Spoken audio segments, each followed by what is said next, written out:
ಏನಾಯ್ತು ನಿಮ್ಗೆ? ಸಮರ್ಥ ಅಮ್ಮನ ಮೊದಲು ಹಾಸ್ಪಿಟಲ್ ಕರ್ಕೊಂಡು ಹೋಗ್ಬೇಕು. ನಡಿ ಹೋಗೋಣ. ನೀವ್ ಯಾರು ಬರೋದು ಬೇಕಾಗಿಲ್ಲ. ನಾನು ಇವ್ನ ಹೇಗೆ ಕಾಪಾಡಬೇಕು ಅಂತ ಚೆನ್ನಾಗಿ ಗೊತ್ತು. ಯಾರು ಬಂದ್ರೆ ನಾನ್ ಸುಮ್ಮನಿರಲ್ಲ.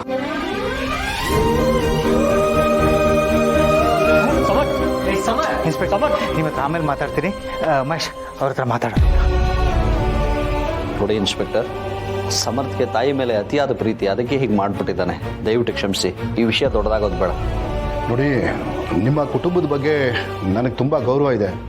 ಫ್ಯಾಮಿಲಿ ಅಂದಮೇಲೆ ಇದೆಲ್ಲ ಇದ್ದೇ ಇರುತ್ತೆ. ಆ ಹುಡುಗನಿಗೆ ಸ್ವಲ್ಪ ಬುದ್ಧಿ ಹೇಳಿ. ನಾನಿನ್ನು ಬರ್ತೀನಿ.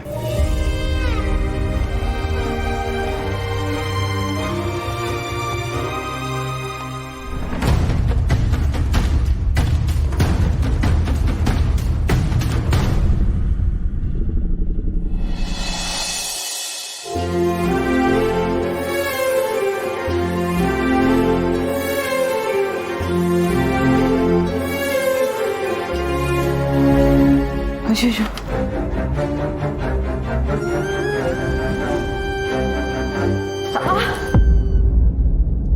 ಹುಷಾರು ಸಿರಿ, ನಿನ್ ಗಮನ ಎಲ್ಲೋ ಇದೆ. ಏನೋ ಅಣ್ಣನ ಬಗ್ಗೆ ಯೋಚನೆ ಮಾಡ್ತಿದ್ಯಾ? ಸಮರ್ಥ ತುಂಬಾನೇ ಕೋಪ ಮಾಡ್ಕೊಂಡು ಹೋಗಿದ್ದಾನೆ. ಅವ್ನು ಎಲ್ಲಿಗೆ ಹೋದ, ಏನು ಮಾಡ್ತಿದ್ದಾನೆ ಅನ್ನೋದು ಒಂದೂ ಗೊತ್ತಿಲ್ಲ. ನಂಗಂತೂ ತುಂಬ ಭಯ ಆಗ್ತಾ ಇದೆ. ಅಮ್ಮಂಗಾದ್ರೂ ಫೋನ್ ಮಾಡಿ ಕೇಳೋಣ ಅಂದರೆ ತಾತ ಅದಕ್ಕೂ ಬೇಡ ಅಂತ ಹೇಳ್ತಿದ್ದಾರೆ. ಏನು ಮಾಡಬೇಕು ಅಂತಲೇ ಗೊತ್ತಾಗ್ತಿಲ್ಲ. ಸಿರಿ, ತಾತ ಅಮ್ಮಂಗೆ ಫೋನ್ ಮಾಡಬೇಡ ಅಂತ ಹೇಳಿತ್ತಾನೆ. ನೀನು ಪೂರ್ಣಿಗೆ ಫೋನ್ ಮಾಡ್ಬೋದಲ್ವಾ? ಕರೆಕ್ಟ್ ಅಲ್ವಾ? ನಾನು ಈಗಲೇ ಮಾಡ್ತೀನಿ.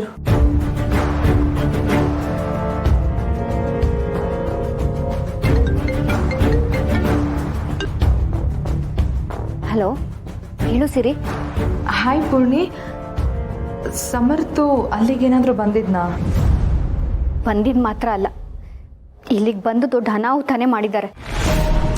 ಅನಾಹುತನ? ಏನಾಯ್ತು ಪೂರ್ಣಿ? ಸಮರ್ಥ್ ಇಲ್ಲಿಗೆ ಬಂದು ಹೌದು, ಇವ್ರು ನನ್ನ ತಾಯಿ. ಇವ್ರನ್ನ ಕಿಡ್ನಾಪ್ ಮಾಡಿರೋದು ಇವರೇ.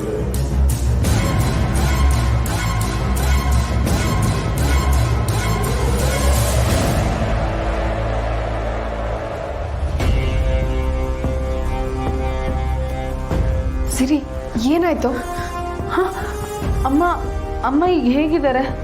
ಅದು ಗೊತ್ತಿಲ್ಲ. ಅಮ್ಮನ ಹಾಸ್ಪಿಟ್ಲ್ ಕರ್ಕೊಂಡು ಹೋಗ್ತೀನಂತ ಸಮರ್ಥ್ ಅವರೇ ಕರ್ಕೊಂಡು ಹೋದ್ರು. ಎಲ್ಲಿ ಹೋಗಿದ್ದಾರೆ, ಏನು ಎತ್ತ ಒಂದು ಗೊತ್ತಿಲ್ಲ. ಭಗವಂತ, ತುಳಸಿ ಅಮ್ಮ ಈ ಮನೆಗೆ ನಂದಾದೀಪ ಇದ್ದಾಗೆ. ಅವ್ರು ಇಲ್ಲಿದ್ದೇನೆ ಈ ಮನೆ ಬೆಳಗೋಕ್ ಸಾಧ್ಯ. ಅವ್ರಿಗೇನು ಆಗದೆ ಇರಲಿ, ಅವ್ರನ್ನ ಕಾಪಾಡಪ್ಪ ತಂದೆ. ಯಾಕಮ್ಮ ಪೂರ್ಣಿ ಇಷ್ಟೊಂದು ಮುಂದ್ಕೋತೀಯಾ? ಅದಕ್ಕೆ ಅಲ್ಲೇನೂ ಆಗಿರಲ್ಲ. ನೀನು ಟೆನ್ಷನ್ ಮಾಡ್ಕೋಬೇಡ.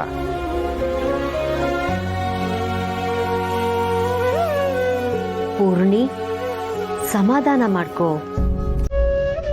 ತುಳಸಿ ಅವ್ರ ಮೇಲೆ ನೀನು ಎಷ್ಟು ಪ್ರೀತಿ ಇಟ್ಟಿದ್ಯಾ ಅಂತ ನಮ್ಗೆಲ್ರಿಗೂ ಗೊತ್ತು. ನೀನಷ್ಟೇ ಅಲ್ಲ, ತುಳಸಿ ಅವ್ರನ್ನ ನಾವೆಲ್ಲರೂ ಚೆನ್ನಾಗಿ ನೋಡ್ಕೋತಿದ್ದೀವಿ.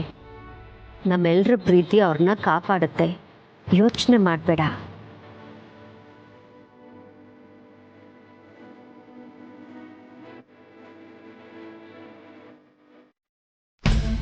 ಏನು ಎಲ್ಲೋಗಿದೆ ಇಷ್ಟೋ ತನಕ? ನಿಮ್ಮ ಹಾಗೆ ನನಗೆ ಸುಮ್ಮನೆ ಕೂರೋಕ್ಕಾಗಲ್ಲ. ಎಲ್ಲ ಆಸ್ಪತ್ರೆಗಳಿಗೂ ಕಾಲ್ ಮಾಡಿ ತುಳಸಿ ಅವ್ರ ಬಗ್ಗೆ ವಿಚಾರಿಸ್ತಿದ್ದೆ.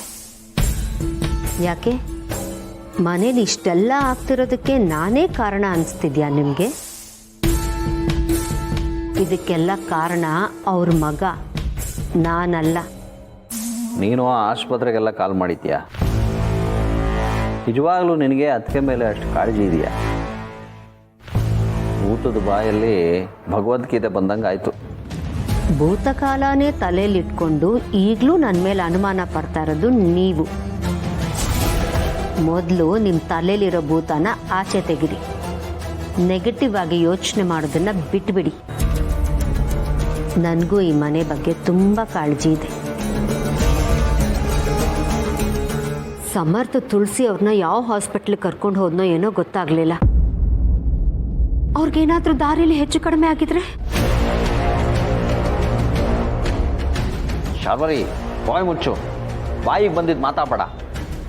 ಅಯ್ಯೋ, ನಾನು ಆ ರೀತಿ ಹೇಳಲಿಲ್ಲ ರೀ.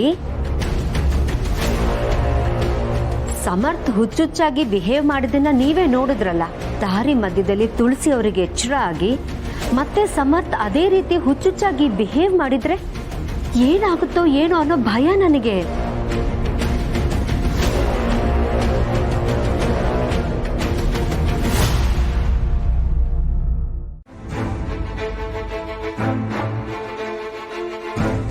ಈ ಹುಚ್ಚ ನನ್ನ ಮಗ ಮಾಡೋದಲ್ಲ ಇಂಥ ಎಡವಟ್ಗಳೇನೆ. ಅದು ಎಲ್ಲಿಗೆ ಕರ್ಕೊಂಡು ಹೋಗಿದ್ದಾನೋ ಏನೋ. ನಮ್ಮ ಮನೆಯವರೆಲ್ಲ ಸಾಲದು ಅಂತ ಸಲಿಗೆ ಕೊಟ್ಟು ತಲೆ ಮೇಲೆ ಕೂರಿಸ್ಕೊಂಡಿದ್ರು. ಈಗ ಯಾರಿಗೂ ಮರ್ಯಾದೆ ಕೊಡದೆ ಮನೆಗೆ ನುಗ್ಗಿ ಈ ಥರ ಎಡವಟ್ ಮಾಡಿದ್ದಾನೆ. ಪಾಪ